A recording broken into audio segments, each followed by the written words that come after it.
yung aming panahon. Oh, wala nang snow. Ayun, pero marami pa ring yelo sa paligid.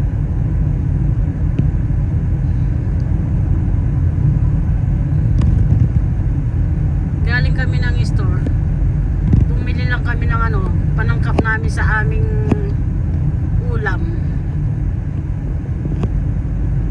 Magluluto kami ng nilaga. Bumili ako repolyo tsaka patatas.